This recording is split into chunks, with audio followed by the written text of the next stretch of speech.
اللہ اکبر و کبیرہ. کہتے ہیں کہ بعض احادیث سے معلوم ہوتا ہے جو مسلم شریف میں بھی منقول ہے، ترمذی شریف میں مال اختلاف کے منقول ہے، اور بخاری نہیں لائے بوجہ کمزور و ضعیف ہونے کے. دیگر معتبرات کتب میں بھی روایت پائی جاتی ہے کہ رمضان شریف کے بعد 6 روزے مزید رکھے جائے شوال میں، اس کو عمر بھر یا سال بھر کا ثواب ملتا ہے. اس قسم کی ظاہر احادیث کی وجہ سے امت کے ایک اکثر اور اچھے خاصے حصے نے شوال کے 6 روزوں کو مستحب یا مستحسن کہا ہے. اس میں کچھ ائمہ ایسے ہیں جیسے مدینہ میں امام مالک اور کوفہ اور بغداد میں امام ابو حنیفہ اور خود امام بخاری، انہوں نے اس قسم کی احادیث سے اتفاق نہیں کیا اور اس کو ضعیف، کمزور، منکر اور بے بنیاد قرار دے دیا اور کہا کہ یہ یہود اور نصارہ کی سازش کے تحت باتیں پھیلائی گئی ہے. ان کا مرض تھا یہ کہ وہ ضرور عبادات میں زیادت کرتے تھے. ایک بادشاہ بیمار ہوا تو اس کی صحت کے لیے 6 دن رکھے، پھر بیمار ہوا تو اور رکھے، یہاں تک کہ مہینہ ختم ہوا 40 دن کے روزے بن گئے. اس لیے امام مالک رحمت اللہ علیہ جو احادیث کا پہلا امام ہے مدینہ منورہ میں، اور آپ کی تشریف آوری کی پیشنگوئی کی ہے پیغمبر صلی اللہ علیہ وسلم نے کہ میرے بعد میری مسجد میں ایک شخص حدیث بیان کرے گا اور دور دور سے لوگ اس سے حدیث پڑھنے آئیں گے، وہ اس وقت کا اس شہر کا امام ہوگا. امام مالک نے اپنی کتاب موطا صفحہ 256 پر کہا ہے کہ میں نے کسی مسلمان کو حرمین شریفین میں شوال کے 6 روزے رکھتے ہوئے نہیں دیکھا ہے. اور علماء کو چاہیے کہ بے دینیوں پر خاموشی اختیار نہ کریں، ورنہ عوام دین میں بدعات میں لا لیں گے. ان کی نرمی سے وہ جری ہو جائیں گے اور وہ ایسی چیزوں پر ضد کرنے لگیں گے جو دین میں سے نہ ہو. امام مالک نے اس کو جفا، زیادتی، بدعت، بے دینی اور غیر شرعی عمل کہا، حرمین کے خلاف کہا. تو ایک پتہ تو یہ چل گیا ہے کہ شوال کے 6 روزے امام مالک 93 ہجری میں پیدا ہوئے ہیں اور 179 میں فوت ہوئے ہیں. اس درمیان میں مدینہ اور مکہ میں کوئی مسلمان اس پر عمل پیرا نہ تھا. اس لیے مالک صاف کہتے ہیں کہ ما رأیت احدا صام ھذا، میں نے کسی مسلمان کو شوال میں 6 روزے رکھتے ہوئے نہیں دیکھا ہے. اور مشہور ہے کہ مالک جب انکار کرے تو حرمین کی وجہ سے کرتے ہیں، اور امام مالک کے نزدیک حجت اور دلیل سب سے بڑی قرآن کے بعد وہ حرمین شریفین کا عمل ہے. تو چونکہ حرمین شریفین مکہ اور مدینہ میں امام مالک کے دور میں نہ تھا،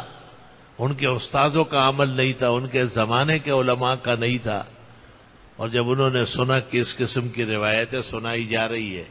تو انہوں نے اس کا انکار کیا. اس قسم کی روایت کو محدثین کہتے المنکر، جو پہلے زمانے میں ہی اوپری جانی گئی ہے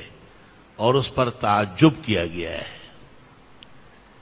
یا المنکر لأن العلماء المعروفین بالعلم والثقافہ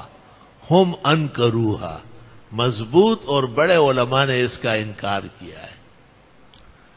اس کی ایک دلیل یہ بھی ہے کہ امام ابو حنیفہ جو امت مسلمہ کے سب سے بڑے عالم اور فقیہ ہیں،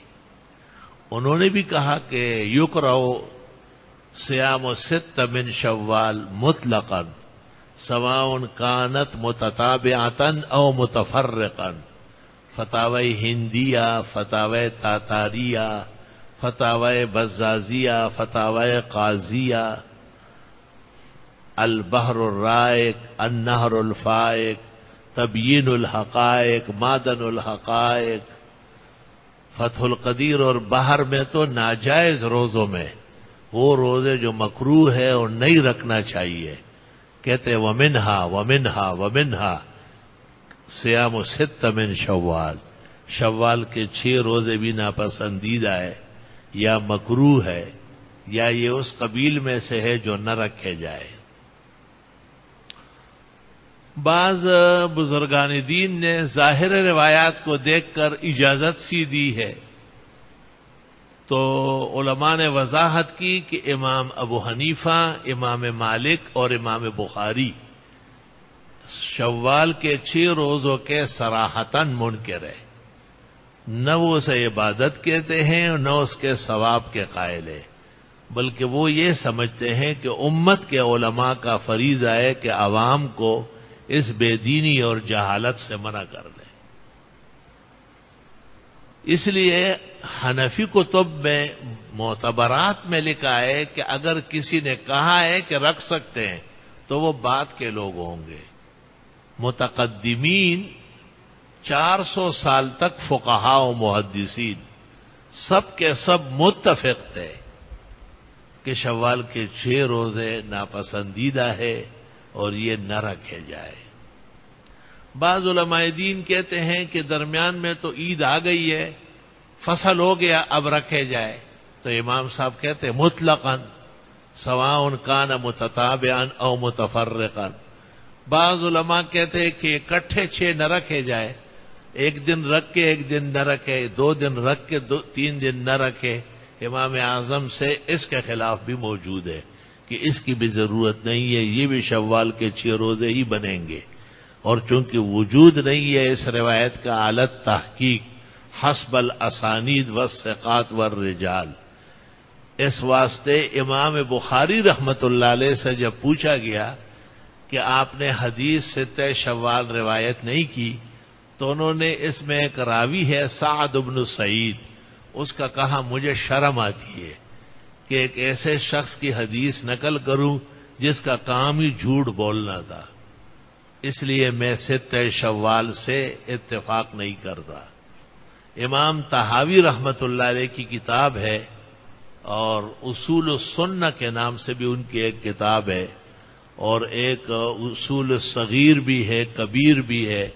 ان تینوں میں امام طحاوی نے کہا ہے کہ رجال ان کے مجروح ہے، اور ان پر ہر دور اور ہر زمانے میں کلام ہوا ہے۔ بعض علماء آج کل اصرار کرتے ہیں، تو میں نے اس لیے علمی طور پر یہ مسئلہ اٹھایا، اور چونکہ میں اس پر احسن المقال لکھ چکا ہوں، اور پاکستان کے اکابر فقہا جیسے محدث سرحد شیخ الحدیث مولانا سنجان صاحب نے اس کی تائید کی کہ نہ رکھے جائے، یا محقق الاثر امام اہل سنت شیخ الحدیث و تفسیر مولانا سرفراز خان صفدر نے بھی کتاب پر اطمینان کا اظہار کیا، بیماری کی وجہ سے لکھ تو نہ سکے لیکن تحریر ان کی مل گئی ہے اور وہ کتاب پر شائع ہے۔ اسی طرح دنیا عرب و عجم کے مشہور ادیب اور محدث اور مفسر مولانا شیر علی شاہ صاحب نے بھی ایک طویل تحریر لکھی، اور وہ بھی کتاب کا حصہ ہے، اور بتایا کہ جو لوگ یہ 6 روزے رکھتے ہیں وہ بہت زیادتی کرتے ہیں، اور حقیقت یہ ہے کہ اس کا نہ رکھنا بہتر ہے۔ محقق ابن الحمام نے فتح القدیر میں یہاں تک لکھا، جب انہوں نے اس کو ناجائز میں شامل کیا کہ شوال کے 6 روزے جائز نہیں، نہ رکھے جائے، تو فرماتے ہیں میں نے خود ایک شخص سے سنا جو عید الفطر کی نماز پڑھ رہا تھا اور کہہ رہا تھا کہ ہماری عید 6 دن کے بعد ہوگی، کیونکہ ہمارے ذمہ 6 دن روزے باقی ہے۔ تو محقق کہتے ہیں جب ذہنیت اتنی خراب ہو نظریہ اسلام کے خلاف اتنا بغاوت کا ہو تو مسلمانوں کو چاہیے کہ ایسے اعمال سے پرہیز فرمائے. چونکہ یہ علمی مسئلہ تھا، یہاں سے ایک تحریر نکلی تھی اصل میں، اس پر بعض علماء نے تعجب یا اظہار ناراضگی کیا جو خالص جہالت تھی. تو اس کا مفصل جواب میں نے احسن المقال فی کراہیت صیام ست من شوال کے نام سے اردوی مبین میں لکھی، اور الحمدللہ اس میں سینکڑوں ادلہ، خزائن فقہ کے، حدیث کے، آثار کے، امثال کے، اشباہ کے جمع کیے گئے، اور ان سب کا حاصل یہ ہے کہ بہتر یہ ہے کہ شوال کے مہینے میں 6 روزے نہ رکھے جائیں. اس سے مراد وہ نفلی روزے ہے. اگر کسی کے ذمہ رمضان شریف کے فرض روزے باقی ہے تو اس میں کوئی کراہیت نہیں، وہ فرض ہے، جتنا جلد ہو سکے وہ رکھ لے. چند سال قبل حکومت کویت صدام نے چھین لی تھی شرارت کر کے، وہیں اس کے لیے زہر بن گیا. اور جب وہ بحال ہو گئی تو حکومت کویت نے 200 علماء بٹھائے اور ان سے کہا کہ ہماری نئی حکومت کی بحالی کے شکر میں ایک علمی کام کر لو، اور نئے مسائل اور قدیم مسائل جن سے لوگ ہٹ رہے ہیں ان کے احیاء اور ان کی تحقیق میں وقت لگاؤ. 68 جلدوں میں وہ انسائکلوپیڈیا تیار ہو چکا ہے. اللہ جزائے خیر دے، مجھ فقیر کو بھی انہوں نے 2 نسخے بھیجے، ایک جامعہ کے لیے، ایک عاجز فقیر کے لیے. اس کی 28ویں جلد میں نفلی روزوں کی بحث ہے،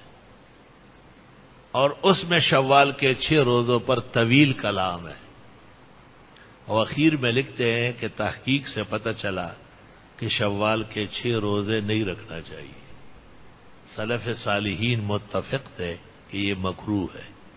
اور مالک اس کو بدعت اور بے دینی کہتے تھے. ایمان اور اعمال کا اور انجام کی حفاظت کا تقاضا ہے کہ اس مہینے میں کوئی نفلی روزہ نہ رکھا جائے، تاکہ ان لوگوں کے ساتھ مشابہت نہ ہو جو شوال کے 6 روزے رکھتے ہیں. قاسم ابن قطلوبغہ نے جو تحریر الاقوال لکھی ناطفی کے رد میں، اس میں بھی حضرت نے لکھا ہے کہ بعض عدالتوں میں جب قاضی کو پتہ چل جاتا تھا کہ یہ شوال کے 6 روزے رکھتا تھا تو معذرت کر لیتے تھے کہ میں گواہی قبول کرنے سے عاجز ہوں، آپ پہلے بد اعمال چھوڑ لیں اور اس کے بعد میں آپ کی گواہی قبول کروں گا.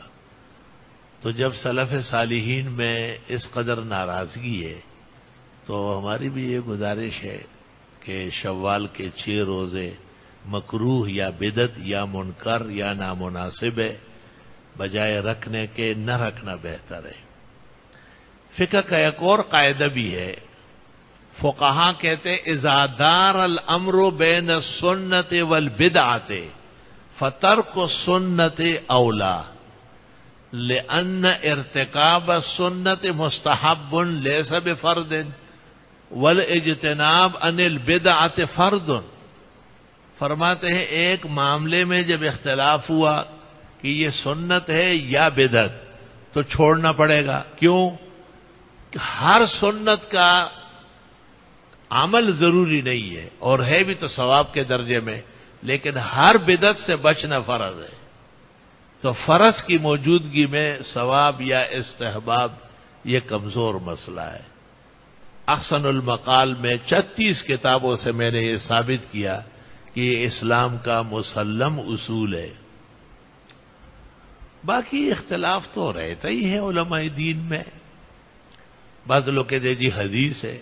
تو حدیث تو فاتحہ خلف الامام میں بھی ہے، لیکن ایک ہفتہ تقریر کر کے آپ جواب دیتے ہیں کہ امام کے پیچھے مقتدی کو قرات نہیں کرنی ہے. تمام احادیث کا جواب دے رہا ہے. آمین بالجہر کی بھی روایت تو ہے، سفیان کی توجیہ ترمذی میں یہی ہے، خود بخاری کی رائے ہے. لیکن علماء احناف متفق ہو کر پورے ایک پہاڑ کی طرح کھڑے، اور وہ کہتے ہیں نا آمین بالجہر نہیں ہے، آمین بالسر سنت ہے۔ رکوع جاتے وقت یا رکوع سے سر اٹھاتے وقت رفع یدین بھی روایات میں آئی ہے، لیکن وہاں پر بھی امام مالک کہتے ہیں کہ احادیث اور رفع کلھا ضعیف، رفع یدین کی تمام روایتیں کمزور ہیں، الا عند الافتتاح، سوائے نماز شروع کرتے وقت تکبیر تحریمہ کا جو رفع یدین ہے یہ قوی ہے اور مضبوط مسئلہ ہے۔ تو اختلافات تو روایات کی وجہ سے ہے، بہت سارے مسائل میں اختلاف پایا جاتا ہے۔ اس کو دیکھ کر کے بعض لوگوں کا یہ خیال ہے کہ شاید امام بخاری حنفیہ کے خلاف ہے، حالانکہ وہ 5-6 مسئلے ہیں جن میں ان کی رائے حضرت صاحب کی دوسری طرف ہے، باقی پورا الجامع الصحیح میں جتنی موافقت امام اعظم ابو حنیفہ کی ہے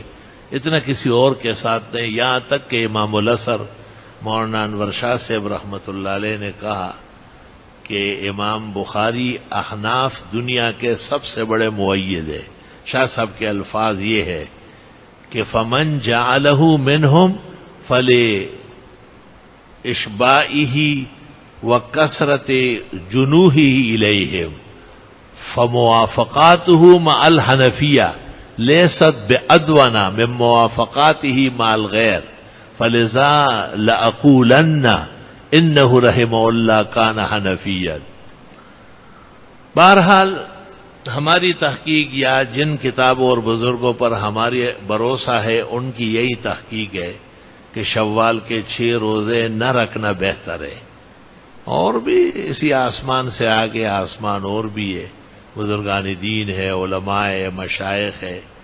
خود جن جن کتابوں میں یہ لکھا ہے ان میں یہ بھی لکھا ہے وَأَكْثَرُ الْمَشَائِخِ قَالُوا لَا بَأْسَ بِهِ، اکثر مشائخ کہتے ہیں کہ کوئی بات نہیں، رکھے جا سکتے ہیں۔ انہوں نے یہ خیال نہیں کیا کہ کلمۃ لا باس تستعمل لخلاف الاولیٰ، اگر یہ جائز بھی ہے تو پسندیدہ پھر بھی نہیں ہے۔ ترمذی شریف میں ابن المبارک نے بھی کہا ہے کہ اگر یہ جائز بھی ہو جائے تب بھی اس کا عمل مسلسل مناسب نہیں ہے۔ تو چونکہ بعض ساتھیوں نے پوچھا تھا باہر ملکوں سے بھی اور بعض علماء دین بھی، اگرچہ میں نے اس پر ایک نہیں 2 کتابیں لکھی، ایک احسن الاقوال اور دوسری احسن المقال، اور وہ جواب الجواب ہے حقیقت میں بعض فتاوا کے۔ فتاوا تو لکھتے رہتے ہیں ہمارے ماہناموں میں، لوگ بہت ہی ناتجربہ کار لڑکے ہوتے ہیں، وہ فتوے شائع کرتے ہیں، کسی کتاب کو بھی دیکھ کے ان کو اتنی تحقیق کا موقع حاصل نہیں ہے۔ تاہم اگر ان بزرگوں پر یا بعض لوگوں پر کسی کا اعتماد ہے ہماری بلا سے، ہم تو اپنے موقف، اپنے مسلک، اپنی تحقیق، اپنے اکابر اور بزرگوں کے رجحان کو زندگی اور حیات بخشنے والے ہیں۔ ہمیں کمال شرع صدر ہے تمام دین کی روشنی میں اور بالخصوص فقہ حنفی کی روشنی میں کہ شوال کے 6 روزے نہ رکھنے سے بہتر ہے۔